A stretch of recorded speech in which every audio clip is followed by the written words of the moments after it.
Also, views and opinions expressed by Edwin are Edwin and Edwin's only, all right? Not of his sponsors, employers, baby mama, anybody he went to school with, anybody he owe money to. With that being said, enjoy the video. What is going on, everyone? Edwin Pagan here. Thanks for joining me on the Word on the Road podcast, your weekly technology care package. If you're new to the channel, I appreciate you checking us out. This is a weekly podcast that I do on Monday.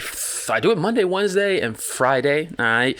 It's a technology care package, I call it, right? It's when we take 3 articles from the internet that I find interesting, that I find, something that I might find fascinating sometimes, and I share them with you. I break them down. I give you my insights, and then I send you on your way more educated, more informed, and more aware of the interwebs. But with that being said, man, I've had an interesting day. I completed day 2 of my streaming challenge to myself. So I'm streaming every single day, Monday through Friday, from 9:37 a.m. to 10:37 a.m. Right, so I do 1 hour stream of tech support. All right, it's where I'm asking tech questions, I'm giving my responses or suggestions to things that I like, but mainly it's my way of kind of like staying sharp, being aware, keeping my ear to the streets, knowing what's going on, what issues people are having with technology, and then also being able to give back to my community of followers and people who might be interested in using my services later on in the future. But with that being said, man, it's weird because the chat that I have in that right now, like the chat on that stream,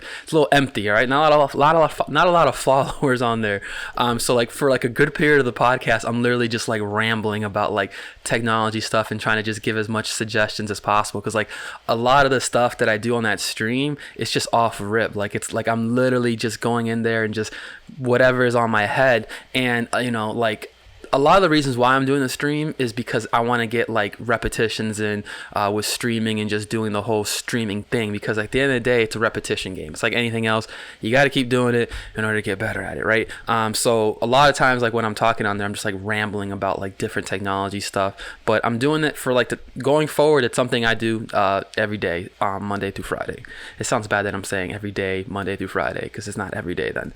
But with that being said, been doing that. So that was interesting. If you have time, go check that out. I talked about, some of my favorite apps that I like to use, because, it's crazy how I love infrastructure technology, like Office 365, but like I still love Google, bro. I'm heavily dependent on Google. Google is like the car note. Google is like the rent money. It's like I gotta pay for it. I pay for it, and I make sure I have it all the time, because it's like I use so much stuff from Google. It's ridiculous. So I talk about some of the stuff I like from Google, some of the applications that I like, and a bunch of other stuff on there, so go check that out. But with that being said, week is going great, man. Like I said, just been working on like I tell you what, man, if anybody has any suggestions, let me know. But like I need to learn how to schedule my life. I feel like I'm doing a terrible job of like scheduling things, and so like I find myself like not sleeping as much as I should, because I'm like worried about things I should have done. And like so like I'm trying to find a way like to schedule my life correctly, like I don't know, like guidance on scheduling. I don't know, man. I want to feel, because like you ever feel like you're not using your time efficiently? You know what I mean? Like you're like, man, today's been 24 hours almost, and like what have I actually accomplished? You know what I mean?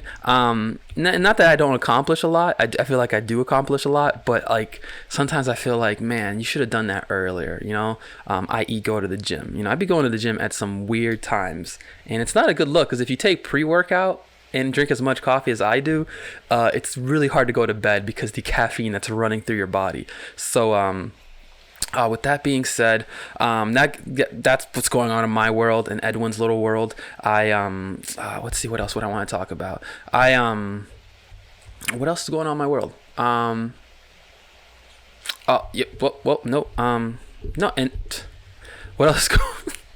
What else is going on in my world? And that's about it, man. Everybody else is just. I'm not gonna lie to you. A lot of the articles I have today kind of remind me of the coronavirus, because like everything on the news right now is coronavirus related, and it's like I'm slowly but surely getting like scared about it, and like what's interesting is like I was listening to the Joe Rogan podcast, and he had like some guy from the CDC, and so like when Rogan came on, and when I saw it trending that Rogan was and if you're not familiar with Rogan podcast, what was interesting was like I thought when he brought a CDC guy on, he was gonna like dismiss, or not dismiss, but like debunk these scares that we have with the coronavirus, and so I listened to it, and I'm like, oh no, wait, this guy is like verifying that no, this is as serious as it is. So I'm like, man, this is weird. It's a weird time. So hopefully the articles I'm reading don't scare you too much. But with that being said, let's go ahead and dive into the articles. And remember that I will have the links to these articles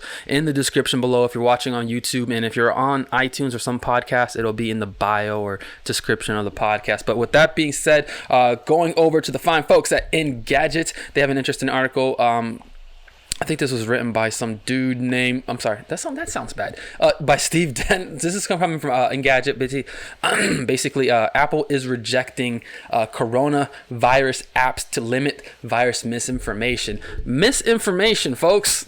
Yeah, we talked about it during the election with the Russians, and now we're talking about it during the coronavirus. So misinformation is an issue, and as someone who has a mother who doesn't read, just watches the news, when information isn't accurate, there's a huge population of people that will believe it. And so what Apple is doing here is they're trying to limit the applications that are available in the App Store that have to do with the coronavirus, because the reality is that there's going to be people who are going to download these apps and believe what these apps are saying.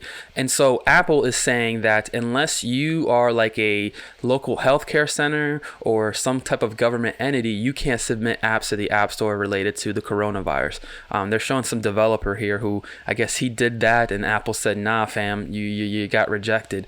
And it's for good reason, you know what I mean? Because, I've talked about it a couple times, I think in a previous episode, where like people are trying to take advantage of the coronavirus, or they're price gouging. They're saying, hand sanitizer is now $10 or $20, like hand sanitizer and Hennessy are in the same price range, you know what I mean? And it's like, that's an issue. That's price gouging. And so people try to prey on other people's scare or fears to sell stuff. And so what Apple is saying is like, hey fam, unless you got a credible source of data that you're putting into this app, we can't allow these apps to be published specifically for coronavirus. And I like that they're saying specifically for coronavirus, because there's plenty of apps that like just should be able to have that ability to give people their opinions or whatever, right? But when we're talking about something like corona that can send false information, or scare people, because it's something that like people might look at this and be like for example, if if I had created an app where I was telling people, hey, this particular area has the highest concentration of coronavirus victims, people are going to avoid that area. But if that's not accurate information, then you can severely like impact the economy. Like you can literally have a city that people don't want to visit or whatever, and that city can lose money. And so misinformation is an issue. It's something that they talked about during the election, and Facebook is actively battling. But I think like this is one of those rare cases where it's like all hands on deck, because there's going to be people who are going to try to sell fake medicine that says it's not going to get you infected with the virus. I mean, you name it. I wouldn't be surprised if someone creates an app that's like a database of all the infected patients in your city. It's like to catch a pedophile, but like to catch a coronavirus victim. I mean, I'm being serious. Like this is the type of stuff that people will do to troll and to just prey on people,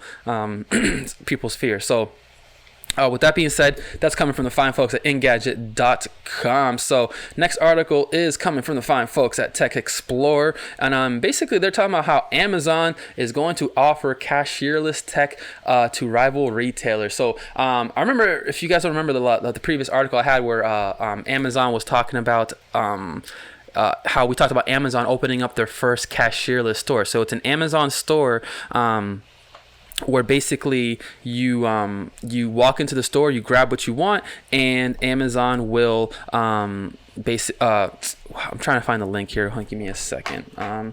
Amazon cashierless store. All right, cool. So So if you guys don't remember the cashierless store, is it called Amazon Go, right? So it was like a cashierless store where you walk in, you grab what you want, and then you just simply walk out, right? It's Amazon's way of saying, autonomy is taking over. So this is basically how it worked. You walked in, you stand on your phone, now they're following you. You grab what you want, and then you walk out. That's pretty gnarly. And so like, what's crazy is that like I thought this was exclusively to Amazon, but Amazon is now saying that they're going to be offering this technology to everybody. So meaning like your local Publix can now install this system at their store and also become cashierless. So Amazon is from, when I initially thought was, Amazon is just going to open up a chain of stores that are Amazon owned and their niche is this. But Amazon's saying, nah, we want to be the standard of what cashierless is, because this is going to be the future. And I do believe it's going to be the future. Because if you look at companies like Square, which is like the mobile credit card reader that everyone has, anybody who's their own business has that to take payments. They're basically they're not a store, they're just a processor. And so Amazon is almost becoming like a processor instead of becoming stores, right? Because if they can install this type of cashierless technology at a local Publix, then that's a game changer, right? And the fact that they said like, hey, it doesn't take that much work. All you have to do, like in the article they say is that the installation can be done in as little as a few weeks. So in a few weeks, a store can go from cashiers to cashierless to people just walk in and walk out with absolutely no problem. But someone had raised an interesting point in the chat the other day, which was like they mentioned the fact that like Amazon is monitoring everything you're doing in the store. And I was like, that's a very valid point, because like if you really think about it, like they're able to see what you bought. They're able to see what you didn't buy. They're able to see you as like you walk into the store. Why did you go right? Why did you go left? And then they take that data, they compile it against other people's data and say, all right, we need to rearrange the store so like 80% of the people who walk in go this way.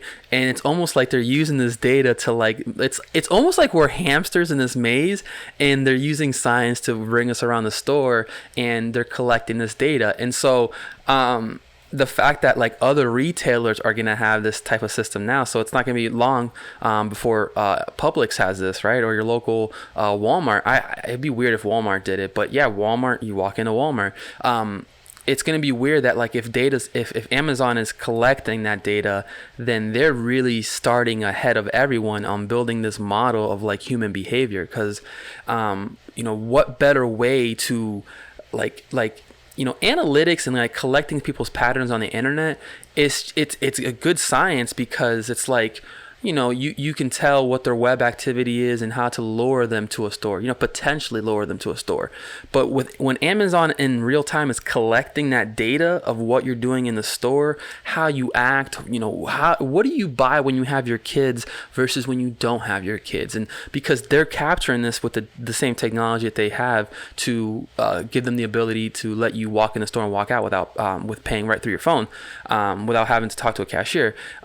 There's other data points that they're collecting here, and that to me is what fascinates me. And I don't know how other people feel about that, like the fact that you're constantly being monitored. But to me, it's also like it's going to get to the point where Amazon knows what you want before you want it. And it's not with this technology. It's not far. It's not far fetched. It's like there's gonna come a time where they know exactly what you want before you want it.